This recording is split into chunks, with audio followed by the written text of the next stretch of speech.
Whoops. Lies. Poop. There we go. All right, here we go, everybody. It's PM. We're starting a tad late, but never too short. So stay tuned. Hold on. Here it comes. 3, 2, 1.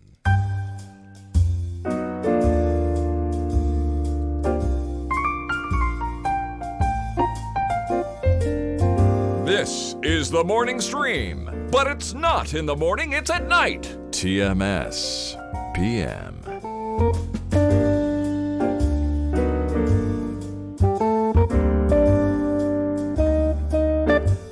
Hello, welcome to Tmspm, everybody. It's August 30th, 2019. I'm Scott. He's Brian. Good morning, afternoon, Brian. It's not morning. Good afternoon. Good morning, afternoon, Scott. Good afternoon, morning. Can't say things today. Why is this drifting? Oh, sorry, I got a cable. A little drift? Yeah, got a little cable drift. A little bit of a drift. Hey, everybody, welcome back. It's PM edition of the show. We do this on Fridays because you guys support us at our Patreon. You can find over there at frogpants.com/DMS. And we got stuff to do. We got Dan here coming up. We got some other things going on. I'm taking off this weekend for a little bit for my anniversary. Oh, very nice. So you were in August or a September wedding, huh? We were end of August, so technically it was a few days ago, but we're celebrating this weekend. So Gotcha. End of August. You gonna do the staycation thing, like gonna go get a place in downtown SLC and we're gonna go to Park City. Fancy dinner. We're gonna go to Park City, get a place there. We're gonna come back to SLC for one of the nights for Ruth's Chris Steakhouse. Because my kids bought us a thing to go there. What do you call it? Gift certificate? And it's the only time I ever go there is when people pitch in because it's freaking expensive. It's so expensive to go there. It's like $100 a steak or some stupid thing. So we're doing that. But it's good steak. And they don't even include the sides. Like you go to Outback, you get a steak and you get sides. Yeah. 2 of them. Yep. Count them 2. Yep. Ruth Chris, no, just a steak. You want sides? It's family style sides. So everybody on the table has to agree that they all want asparagus. It's weird how they do it. I don't love it. It is weird. Yeah. No, but I do love the food. The food itself is amazing. And it's just the 2 of us, so that'll be cool. And it'll be nice because we don't ever do this. So we're going to do this, and it'll be fun, and we'll enjoy it. Hey, are you in the mood? I haven't decided what we're doing for dinner tonight. Usually Friday night is go out night, and don't know what we're doing. I went out and bowled between Coverville guest. Yeah, so I did guest connection at 1, and then ran out and did some bowling, 3 games with Crazy Neighbor, and 2 Angry Orchards, and then okay, and then back here with half an hour to spare. What's an Angry Orchard? Describe that drink. What is that? It is a hard cider. It is basically just a you like an those. Alcoholic cider. Yeah, I do like those. I like those more than beer. Yeah. You wish they had a hard. Crazy Neighbor drove. Oh yeah, of course he did. Which is not really much better, but it's fine. It's not. I guess it's just that he's more desensitized to it. I guess could be. His tolerance is way higher than mine. Oh yeah, so. that guy. His liver's made of leather liver. It is like iron. I think it's like at this point it's a concrete shell of a liver. Yep. Until he needs it replaced, we're gonna keep saying that. Anyway, well that's good. Did you? Why did I think it was? When's your next mystery date night? When's that? I thought that was. Oh, we did that last Friday. We did the water park. Oh, right, the water park. But I do have something in mind. So, because Tina did the whole, take me to Vegas for my birthday thing, I let her off the hook for mystery date because that's kind of, that's the nice thing to do. Say, oh yeah, well you got to take me to an entirely different city and take me out, and then I also want you to surprise me with a date. So I took July, August, and September for mystery dates. Oh, look I can't remember what we did in July, but I'm sure it was great. And then this month I took her to the water park for the adults, the happy hour thing. Is July the thing in the outdoor concert deal, the Red Rocks thing? No, that was like the Prince thing. It was still cold during that, so I can't remember what July was. I remember. Unless there was another Red Rocks thing that I forgot. I don't know. I can't remember. I remember we talked about Red Rocks. Apparently, in it July, was really memorable. Yeah, it was a good one. It's still a mystery, that mystery date. We still don't know what it was. It went back to being a mystery. But I have an idea for next month, and I know she listens to the show, so I can't really talk about it. But I think she'd get a kick out of it, so I think I might set it up. All right. Can't wait to hear it. Yeah. They were inspirational, these things you do. I like to hear about them. It is a lot of fun. It's, you know, I mean, it would be, if it weren't so expensive, it would be nice to do Mystery Date every freaking weekend, you know? Oh, yeah, no, that'd be Just living. make it like an every Saturday night thing, but that would be really expensive. You could literally say it's like a Saturday night at Ibbott's house. You could say You that. really could, right? Yeah. And it's like a mystery. It's like just it. like a Saturday night at Ibbott's house. Tonight we're having pork loin. The kids are coming over. We're having family dinner. And then I'm watching Film Nice. Sack after that. Yeah. So you still have not seen Limitless? No, tonight after the meal but they have to go slightly early because of the kids, so I gotta watch it. We watched it last night, and I know 100% the thing that's going to gross out Scott the most. Really? 100%? Yes. Oh, 100% locked in. Wow. That's a sturdy prediction. Okay, I'll be, and I will be super honest about what grosses me out the most. You won't even have to be. You won't even. There's no way you'd even like try to hide it. Like you'd be like, oh yeah, that's it. That is the thing. Wow. Okay. No, usually we're not that certain, so this will be good. I'm looking forward to it. Anyway, there's only one real thing in the movie that could potentially gross you out, and it goes 100% full in gross you out. Wow. Yeah. They don't hold back. It's limitless in its grossness, is what you're saying. It's limitless in its grossness. Yeah, yes. boundless, they could call this movie. All right, I'm going to play some phone calls. Do you want to hear these? Okay, cool. Yeah, of I got course to get do. these out of the way. I've been going through phone calls. They've been stacking up. I pulled 3 today that I think are appropriate. Oh, we'll play more on Monday, but Tuesday, sorry. We're taking Labor Day off, everybody, so don't come here Monday. Yeah. Here is You can come here, but when you hit play, you're going to see this show again. yeah. You can come here, but you can't stay there. Or no, how's the old phrase go? You have to leave, Close enough. Yeah, Close good enough. enough. All right. Here is the You first don't have one. to go home, but you can't come here but either. you can't come here either. You can't camp here, but you can leave it there. All right, here it is. First call came to us. By the way, 801-471-0462 is the voicemail line. And they've been stacking up, so here's 3 of these. This one's about smoothies and ketchup. Check it out. It's Captain Kipper. About ketchup. Ketchup cannot be a smoothie because you don't cook smoothies. You have to cook the tomatoes and stuff to make ketchup. All right. Is that the determining factor? Captain Kipper says it is. If you have to cook it, it's not a smoothie.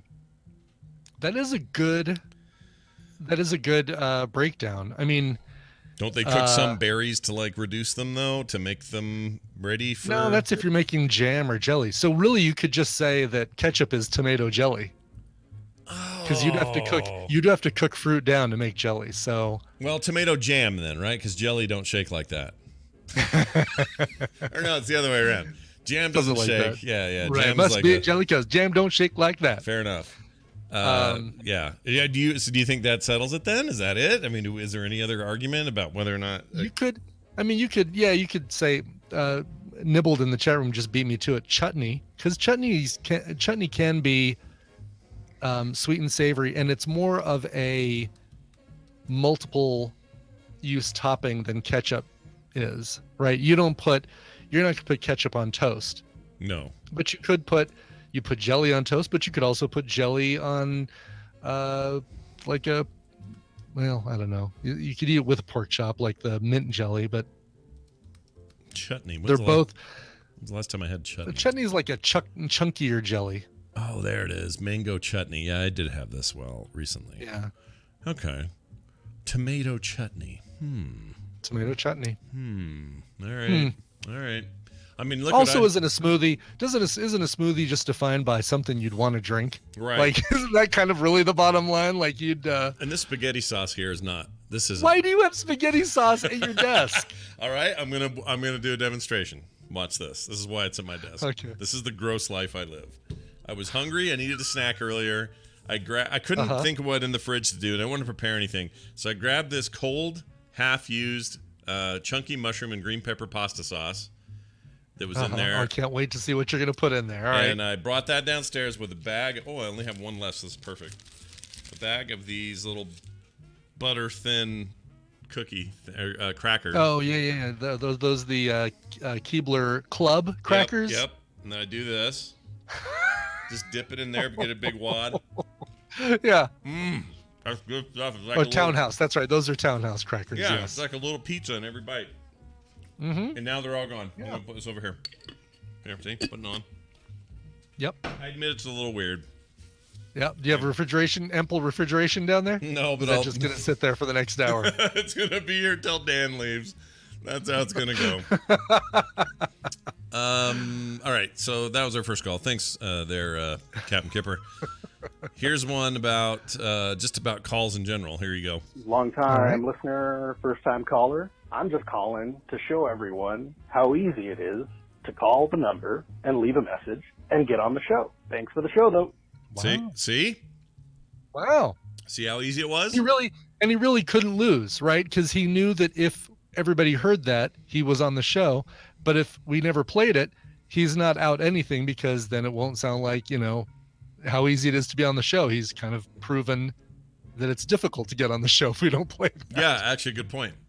Exactly. You can't lose. Yeah, you can't lose. It's easy. Just beep, boop, beep on your phone. You got little buttons there. That's right. You put the number in and you call it and you leave a thing and then we play it. It's really simple. And we try to keep it easy for you guys at home. Very cool. Hey, I was going to say, do you still have that Oklahoma call again? Like do you know the phone number? Because you said it came from the States. Yeah. I want to look up that area code and see if it's an Oklahoma area code. I think so. I am still not at all convinced that it was not Gidget. She swears up and down that it wasn't her.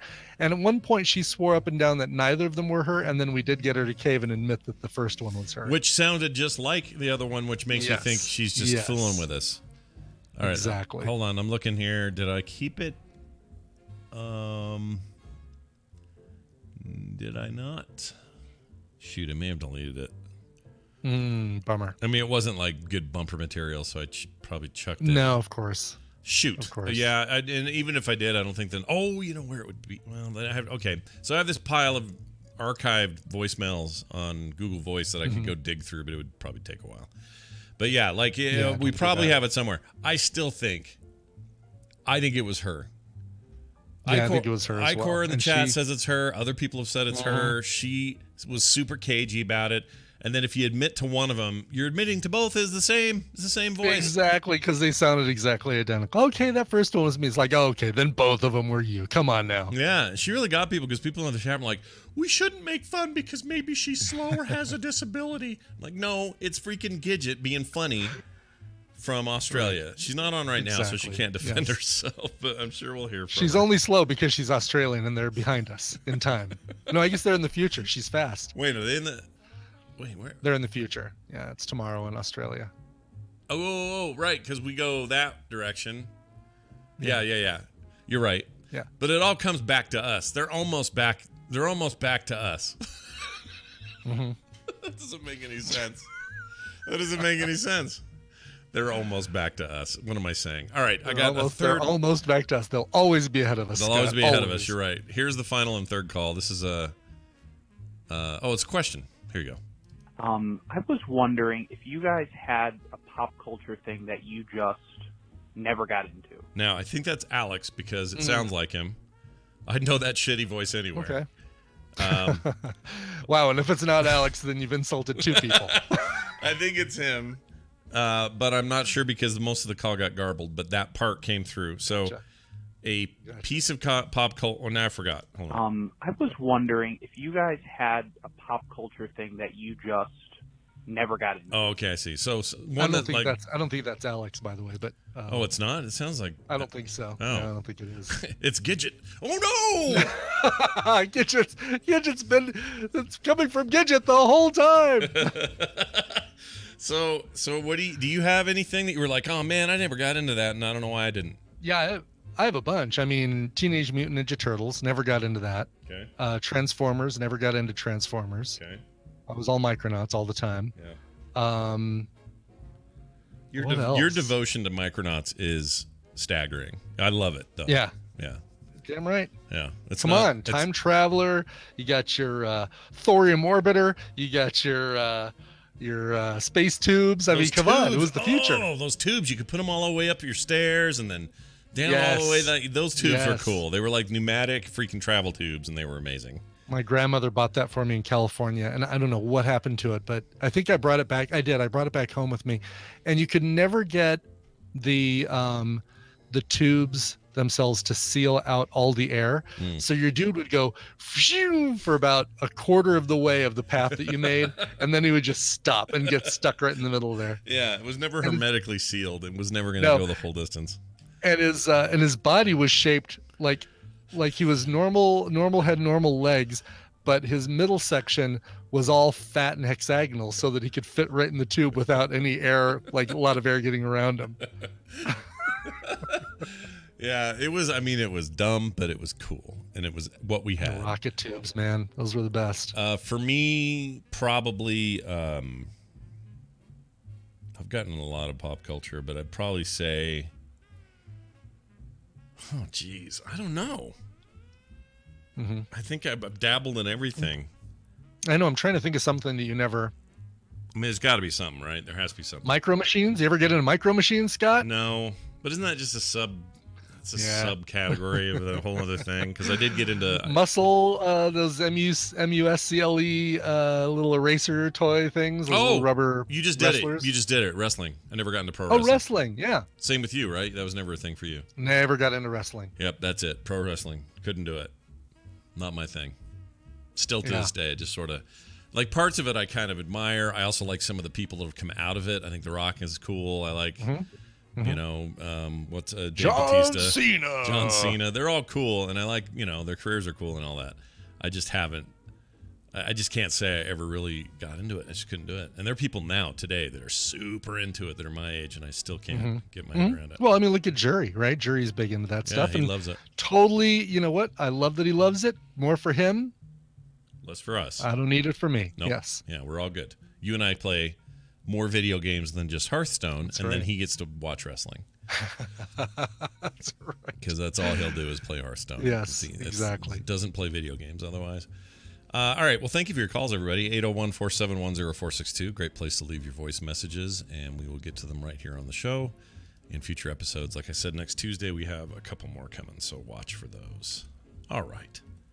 How about now this? Cool. We get Dan in here. Yes. And we see what the hell he's doing with what the Dan things the Dan does.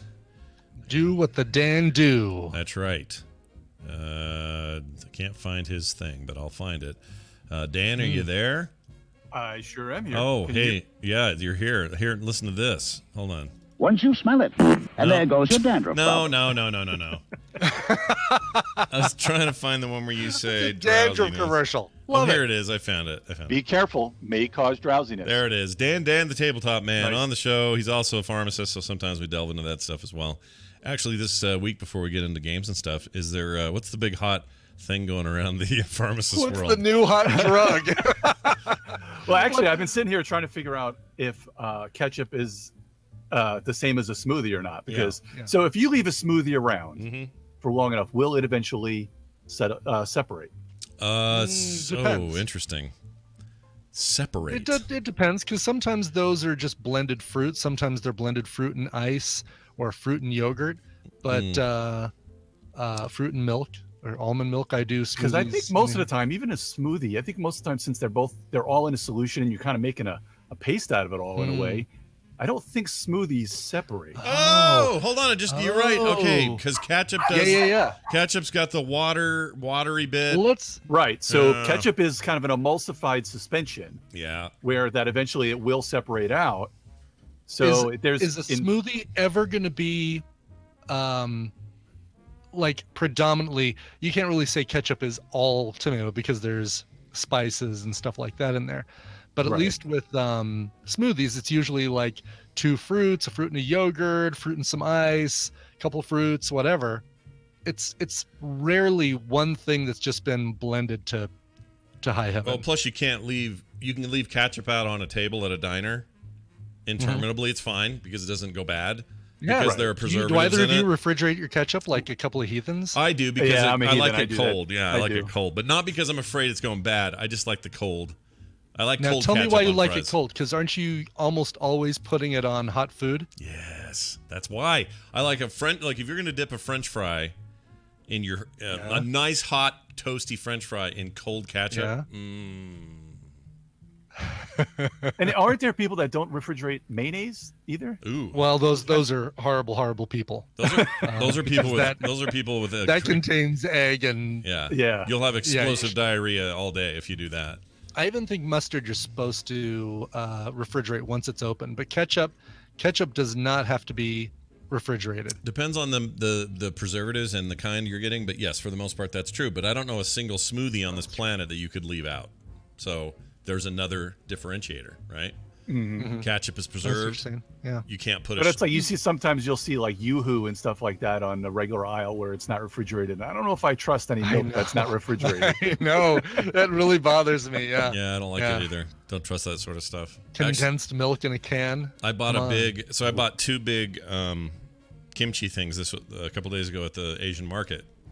I love kimchi. I've had it every day since. I freaking love it. It's so good for your guts, by the way. I don't want to get gross or anything. The greatest poops of my life have been this week. Amazing. Is this anniversary weekend you and Kim or you and kimchi? Sadly, there'll be no kimchi with me, but I would love some if there were some. We'll probably have to go out and get it. But we're going to this taco place that puts kimchi on their tacos, so we'll probably will do that. Oh, nice. There you go. Well, anyway, you put some kimchi on that steak you get, too. Oh, that's so good, dude. Kimchi and steak, no better combo on this planet. No, chimichurri. Little chimichurri sauce. Yeah, it's pretty good, too.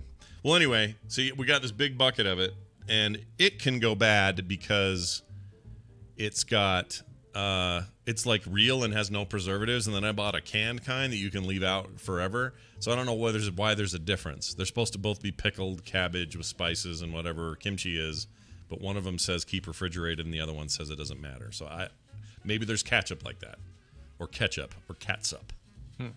Catsup. One of those 3. By the way, Heinz recommends that because stability after opening can be affected by storage conditions, they recommend that you do refrigerate after opening. Oh, not monsters after all, are we? Still monsters because how long ketchup shouldn't last very long. You should have it all wrapped up and empty by the time it would go bad. Well, and I know nowadays you don't see too often the glass bottles of Heinz. Have you seen those in a long time? It's been a while. Yeah, so they have the little 57. There's a diner that I go to that has that you're supposed to karate chop the 57. Yeah, you're supposed to bang on a 57. Yeah. Mm-hmm. So really, is that true? You're supposed to bang? Yeah, that's how you get the ketchup to come out faster. Get air in there. They figured out that's how you get the leverage of getting the ketchup out. You hold it at a 45-degree angle and you karate chop the 57 on the glass, and that is the optimum way to get the ketchup out faster. I have never heard this. Yeah. I love that. I love that you just aim for the logo or the number. Aim for the logo. That's awesome. Yep. All right. Well, I guess that answers the question. No big news in the pharmaceutical world then? Is there not a lot going on? No, it's been no. Not a whole lot of things going. This is the slow time for the pharmaceuticals because basically everybody's trying to push a flu shot on you this time of year, which is just fine. You can get out ahead of it. But if you get too early, when they're trying to push into midsummer and stuff, you're not really going to have the new strains in it and everything like that for, to have the full reaction. So this is kind of starting to be that time of year where you should be, looking forward to a flu shot. I usually tell people mid to late September because it takes 2 weeks before you're going to get that reaction in your system. So this is going to be about the time. I had a buddy tell me that the best time to go was October. I don't know if that's true. Do you think there's anything to that? Or do you still say September? No, it's fine. Is it? No, October is, September, October, because you're going to have that. That's when all the, that's when all the supplies are going to be coming in. You're going to have this season's flu shot and stuff. I mean, you're still, even if it was last season, you'll still have a good, a bit of a reaction to help with the immune system, but you may not have the same strains that they would be putting into, this one, which it's just good to have, especially you, Scott, when you've got you're constantly around a newborn. Yeah. Being around the infant has definitely made it a more, we talk about it more, or at least it comes up more. And Taylor's obviously very careful about this. She's big on making sure people have had their flu shots before they're like playing or wrestling around with him. He's yet to be. I don't want her to go too crazy because kids need to get sick and build their immune systems, right? Yeah. But he has yet to have any kind of anything. And I know he's only 7 months old, but there's been no cough, there's been no fevers, there's been no. Give him time. Oh, he will. I mean, he'll have it, but I keep telling him, like, make sure, just. You can let him crawl on the floor once in a while, You just got to let him. And they don't necessarily have to, get sick as long as they're let him lick the kitchen floor every once in a while. Yeah.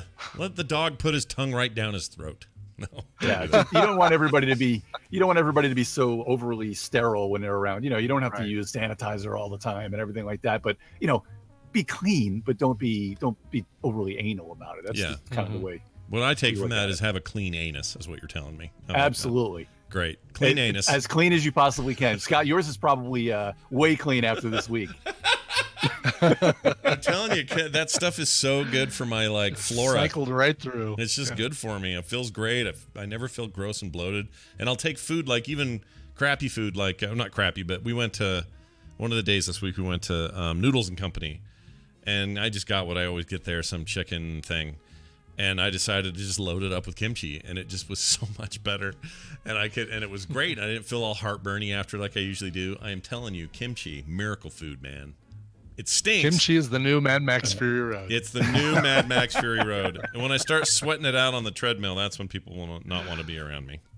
Geez, ouch. It's no good. And some weeks I have good stories from work or things like that. But this is one of these weeks where so much weird crap was going on at work, just work wise, that I'm so punch drunk that I can't even remember what I did have to do. No, do you have office drama just like anyone else? Everyone has their stuff. Oh, right? well, yeah. What do you mean? We always have office drama between, and these people are leaving and this manager left, so half their department's leaving. And, then other people have to pick up the slack, which usually means, Dan and company have to, the other pharmacists have to pick up that slack to do this or that. But, it's a good place. They give us, as of January, I'll be there 7 years and I'll have 5 weeks vacation, which in other words means that I'm a lifer and there's no way I'm ever leaving. Yeah. It probably means you're never going to get that anywhere else. Just get 5 Gen Cons in a row. That'll be fine. When you guys get shorthanded, does anyone accidentally give Mrs. Wilson 400 extra Valium by accident or anything like that? Oh no. What's really good about the way our system works, and this is pretty cool. A lot of pharmacies do this. So this is something to help put everybody at ease at home. Everybody's like, well, how do you know you're putting the right thing in the right place? Well, what's good about the way our system works, because again, we're kind of a mail order place. Yeah. So we have when you scan a bin, which is what we keep all the drugs for Mrs. Ibbott in a bin. And when we go to send them out, we'll scan a drug from there. And if the next drug, which is still in the bin that we scan to, do right pill, right bottle, if it's Mr. Johnson's drugs, it'll it does this big alert, it does this big loud alarm thing. Yeah. Yeah. So it tells you that, hey, idiot, there's something must be up, which happens because, I'm not looking at, when I'm checking right pill, right bottle, I'm not looking at names. I'm just looking at what's in the drug, what's supposed to be in there is in there, so that it's good that it will flag me. But it also flags, not only does it flag me, it flags the packagers. So they can't, it physically can, but they can't scan it to be released to be sent out if the wrong thing has been scanned. So there's all these different fail safes that you that makes sense. Of course. Yeah, no, that makes me feel more comfortable actually. It means that Mrs. Wilson won't get an OD because Dan screwed up. I like it. Yeah, I can't say, that nothing ever happens because, we have these machines that do a lot of the counting. So our place is probably 1/3 counting by machine and 2/3 by hand. So we've got what's called parada machines. And the only thing that can confuse a machine is when a human screws something up. So when you're putting drugs into the machine to be dispensed, sometimes people will actually pour the wrong bottle in there. And then later I'll be looking at something and be like, 3 pills are blue and the rest of them are red. Something's wrong there. Something's wrong. Which one is the right one? And why are there other? Yeah. Well, that brings up a question that is sort of boring, but maybe I'll ask it anyway. Are all pills different in some differentiating way? Like fingerprints? Do they try to make it so that no 2 pills are ever alike? Yeah, they have imprints on them, numbers and letters and stuff, right? Okay. Yep. So over the counter is a little bit different because sometimes you just won't have anything on over the counter, which is a pain in the ass when you're trying to check vitamins and you got to look at, it's just a white freaking tablet and there's nothing on there. But that's over the counter stuff. All prescription tablets or capsules all have to have something on them. It's very rare that it'll be nothing on there. Usually that's, again, like a renal vitamin or something like that may just be a weird brown capsule that it doesn't have anything on it. But all tablets will have different letters and numbers and things like that on there. And you get pretty good after all these years of knowing what is what. When I look at a tablet, I can tell you a lot of times what exactly it is. We're trying to work this into paradox with Bridget, where I'm trying to get Jerry to just show a picture of a tablet and see if I can identify it. Oh, that'd be great. That'd be a good little weird Easter egg thing. So there's got to be one like a governing body that has a list of, okay, if it's a circular one that has a PJ on it, that means it's this kind, and if it's a PT, then it's got to be this kind over here. And yep. Yeah, I want to say it might be the USP, the United States Pharmacopoeia. That might be where it is, or one of the, the Red Book or the Orange Book. There's one of those things, but almost all the sites that'll be like clinical pharmacology and some of those others, they all have like a database where you can do. It's called Identidex or a drug index, where you can type in this, what this is. But what's funny, so when you're in retail, you always got the moms or the grandmoms. They would come in with these little baggies, and they're like, can you identify this? I found it. I'm like, don't tell me. I don't want to know where the hell you found it, because if you tell me where you found it, then I can't really. Right. Yeah. Yeah. By law, I can't tell you what it is. So yeah. I don't care. You can just tell me you found it in a parking lot. And that's fine with me. Because usually it's like, it's like a Ritalin or some sort of amphetamine or something like that they found. Or half the time it's just nothing. They found something and they're like, oh, they found yeah, that's right. He is on that. A Centrum multivitamin or something. Yeah. Oh yeah. No, it's never the fat. It's never the big fat things. It's always the little round white things with like a 5 on there or something. And they're like, this looks weird. Hey, what is this thing that says Percocet? What could that be? Wow. All right. Flicks. Awesome. We learn more. We learn every time. Hey, so tell us what's going on game wise. I know you were showing me something by text earlier and saying how rad it was, and I never. Yeah, so I wanted to get your opinion about something, both you guys' opinions about something, but I wanted to talk about a game called Reavers of Midgard. This is by Gray Fox Games. It's just coming out about now by J.B. Howell. It's kind of a spiritual successor to Champions of Midgard, which in Champions of Midgard you are kind of a Viking clan, and you're going out, you're pillaging. That's got some fantastical stuff in there, where you're going against a lot of these monsters of the sea, and you're pledging to your gods and things like that. Now, what Reavers of Midgard is, it takes out some of the fantastical stuff, and all you're doing is just raiding and pillaging in there. And what this is a what they call a worker placement game. So you're just kind of putting your worker out, and you're getting to do things where you're at. There's a lead follow mechanic, which means if I go to a certain place first, I may get a bonus of one thing, and if Ibit follows me, so he may be left of me, so he gets to decide whether he wants to go or not. If he goes, he may get a lesser bonus, but he gets to do it. And then Scott, after him, will get even lesser bonus because he's the third player, but he'll be able to allow to do there and do the action. So what's interesting about a game like this is that when you look at the board, and I put a picture in the you may recognize the guy from Gen Con in our Discord chat, but if you look at the board, it's going to be like, what the hell? There's so much crap there. But this is one of these things, Johnson. I don't want you to get too scared of looking at a board like this. And I know Ibit wouldn't be scared because this is right up your alley, because there's just a lot of crap going on. But this is one of these things where when you look at a board like that, there's really only 5 things you can do. Or maybe even 6, but there's only 5 spaces. And then when you go there, you do a thing. You go somewhere, you pay a price, and you do a thing. So it's not really as crazy as it looks like, too.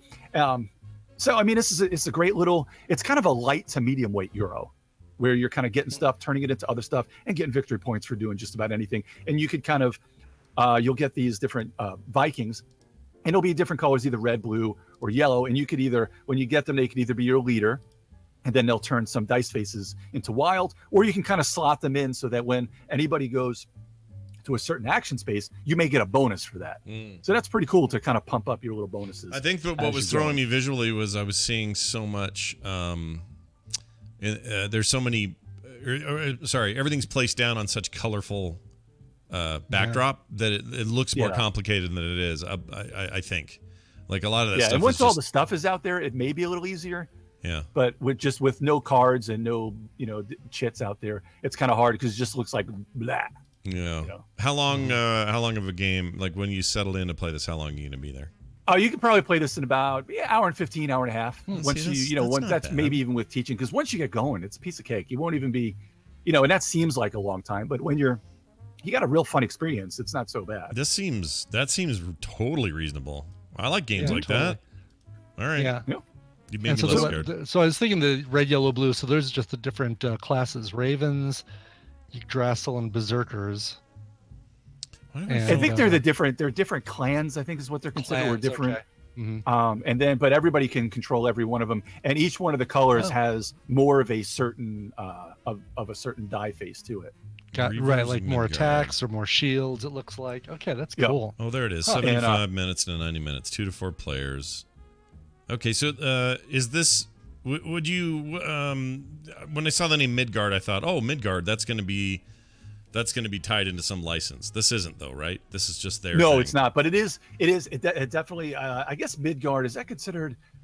Is that kind of like Valhalla? It's always kind of Norse-ish. Earth. I think Earth is Midgard.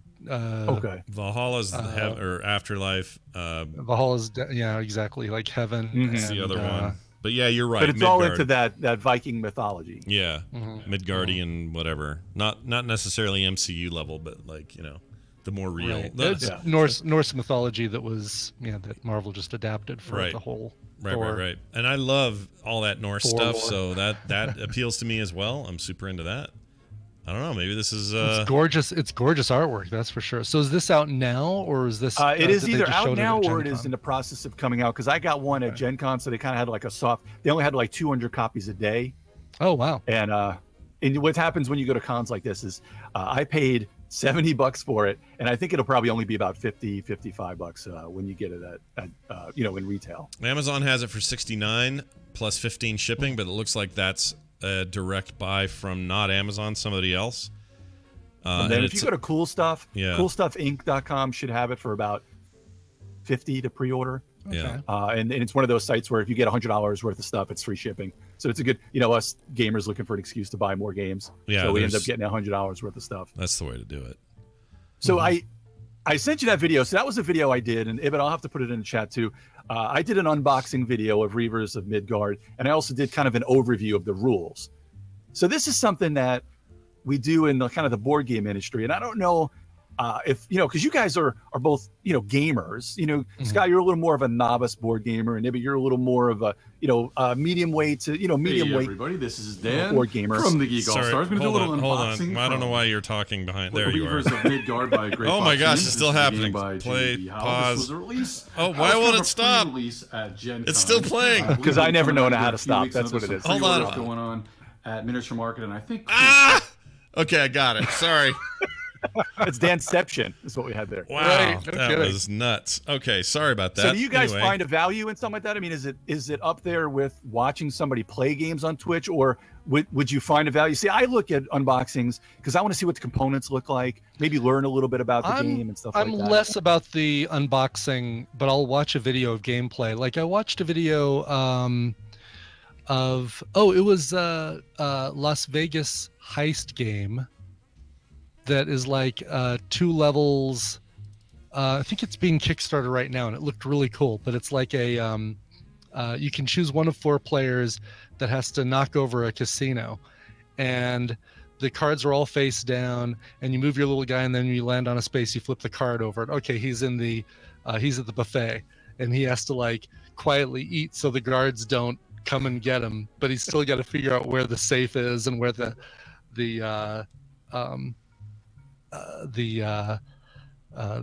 safe and the guards and the control panel to be able to turn everything off. And that was something that was being kickstarted, and I thought, all right, well, I'm going to watch to see how it plays, because I'm more about that than watching an unboxing. I kind of like unboxings. I like unboxings because for me, I mean, I want more than that, but I like an initial unboxing because I get to see all the pieces, parts, and cards and go, that's too much. I'm never going to play that. Or I'll say, that doesn't look too bad. That's only like 8 things and a chit, and I'll be okay. Like to me, there's some value in that, I think. Really? Yeah. If it's like the Marvel Crisis Protocol, totally watch an unboxing about that because the miniatures look so good. But less so about. By the way, it's Burgle Brothers 2, the casino capers. Yeah.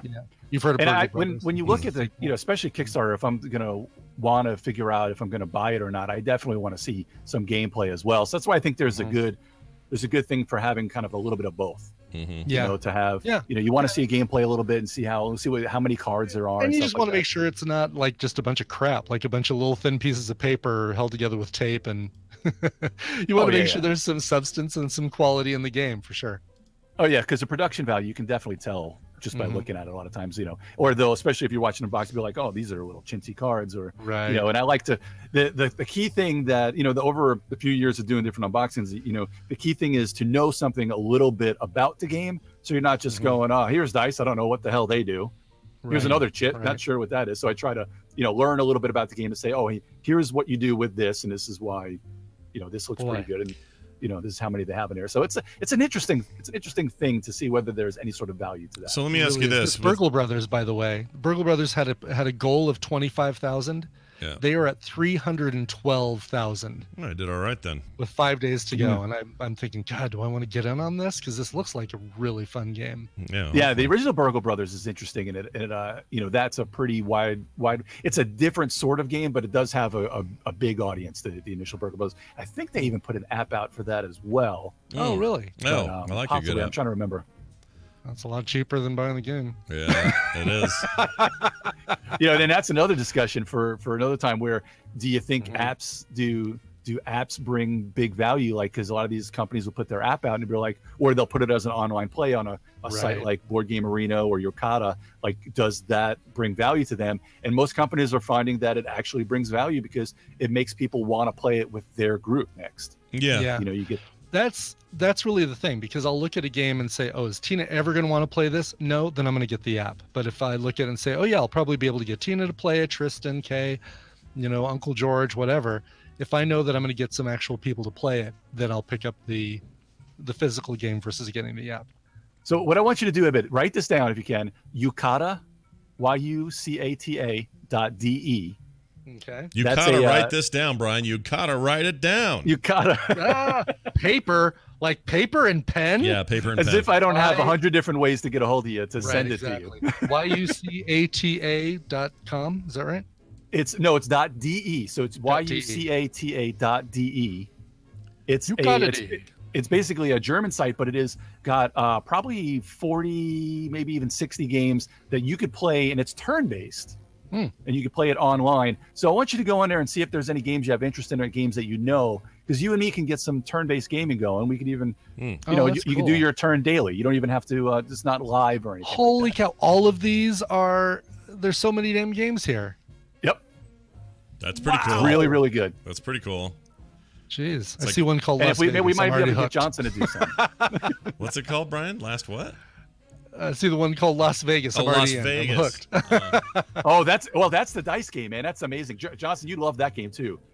That's the dice game I was talking about, where they actually have it at Target, where you're basically rolling dice, and depending on what numbers you have, you put them in the different casinos. Yeah.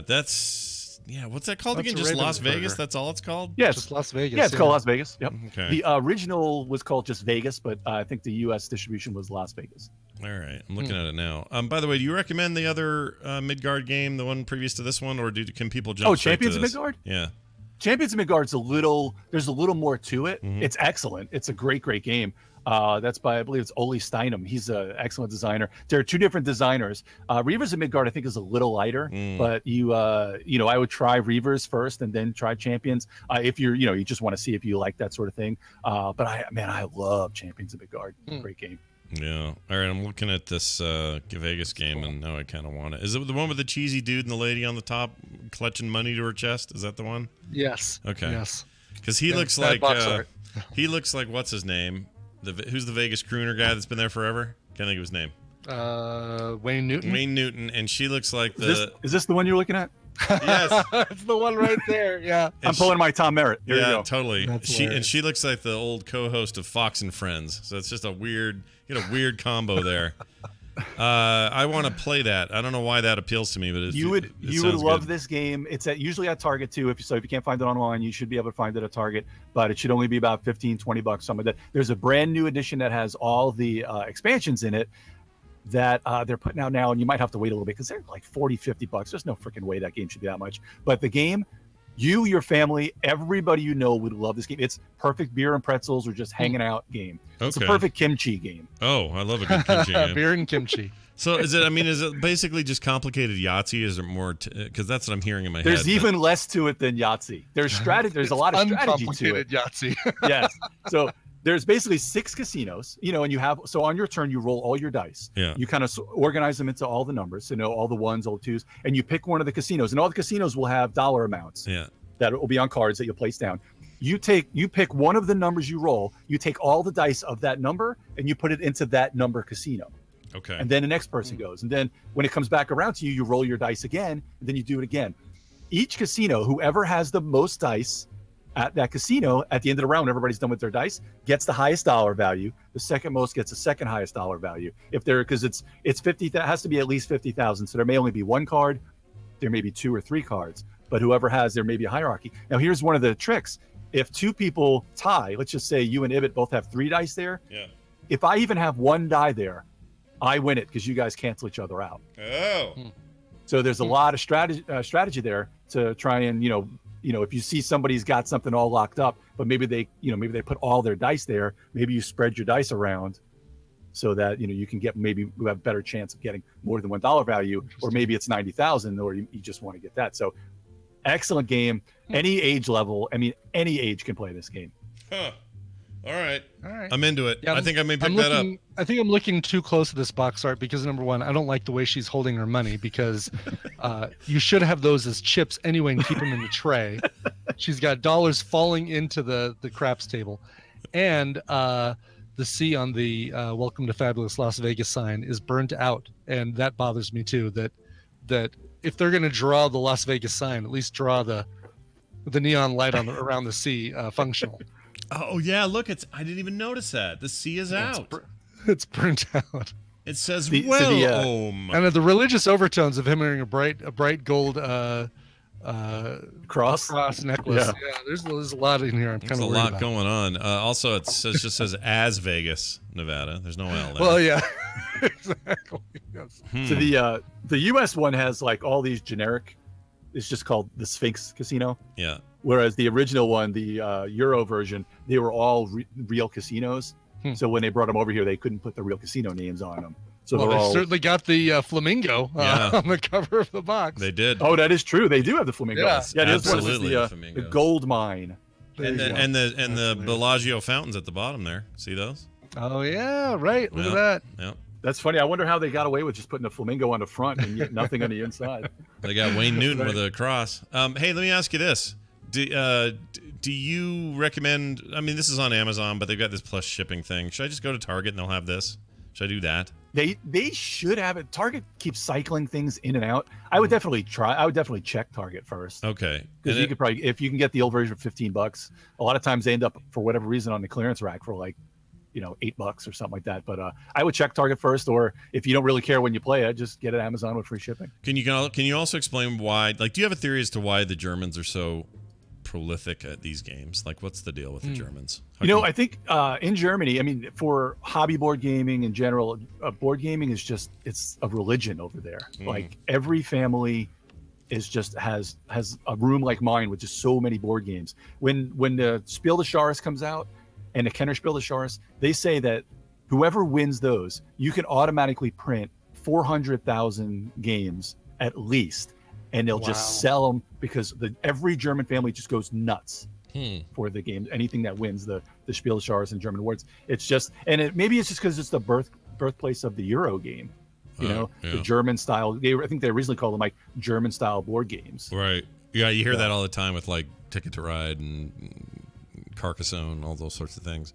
People are always attributing that, and I always wondered where that came from. But there's lots of, you could ask the same question: why are, I don't know, JRPGs? Why does that all come from Japan? I know the J stands for Japanese, but do you know what I mean? Like, there's certain places that get really good at a certain kind of thing. And why is that? I don't know. Why are the Japanese great at making cars, or the Germans for that matter? Why are Americans better at, we're probably good at something. I don't know what we are. We're good at Ameritrash games. The Ameritrash Ameritrash is what the Americans have. Yeah, that's which is true. all theme and dice and just crap blowing up everywhere. Yeah. Thisopoly, thatopoly. Yeah, all the opolies. All the opolies. Well, that's cool. And you know what you're like, Dan, because you got this big room full of games. You're like the Mussolini and the Germans. It's like World War II, really. You're Mussolini. You're just like the going along with them. G7. You're the G7 of board games, right there. Yeah. Well done. Well, this is awesome. I'm from when Italy was good. Yeah. Well, their food's good and their Ferraris are cool. I'll give them that. And it's a cool place to visit. Hey, speaking of visits, Dan visits us on Fridays when he can, and it's great. We always love doing it. If you have any questions about these or other recommendations, you can find Dan on the internet at Geek Jock blog on Twitter. It's a great place to ask him questions about things you may have missed. Dan, anything else going on that we should mention? Well, we just put up, we were talking about weight loss and diets on Paradox Podcast, hosted by Bridget Levy. So you can check that out. It's on YouTube now and on our feed. You can check that out. And if anybody that sees Scott, please wish him a happy anniversary for the rest of us. Aw, And thanks, tell man. Ibit how good he looks. Yeah, well, You look great. You guys keep it up. And you have a great holiday weekend, boys. we'll see you, dude. Thanks, Have Dan. fun. He's the only person I know that calls me Johnson. Right? Yeah. No one does that. He must know a lot of Scots. Like you know a lot of Brian's. Dan must know a lot of Scots. So he differentiates by using last name only. Yeah, when I was younger, like in soccer and stuff, people would say, give Johnson the ball or whatever. So that would Right. happen. Johnson, It was get in the rare. goal. It was rare.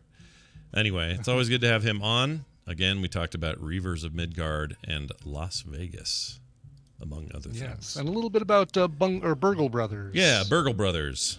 Burgle Brothers. I looked at the app. It looks okay. Looks the app on the iOS store. So Looks that's a okay. Like what do consideration. you Looks mean? okay. Yeah, not great. Just sort of. There's only 2 images from the app, and the reviews are middling.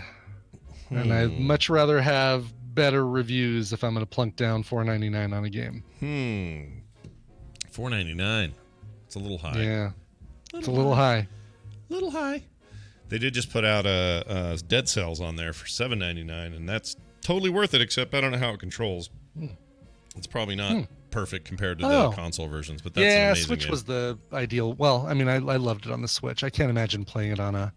You need better control. You need a controller, for that straight game. up. Yeah, you need a controller. I have it on Mhm. PC and Switch. The PlayStation and Xbox versions are good too. They all need controllers, so I don't know how. I mean, it's reviewing well, so maybe it's fine. I've seen kids do amazing things with touchscreens, so I'm not trying to poo-poo their world, but I just can't see how Dead Cells is great on a phone. But maybe it uses. Maybe you can Wi-Fi, MiFi one of those controllers on there or something. I don't know. Maybe.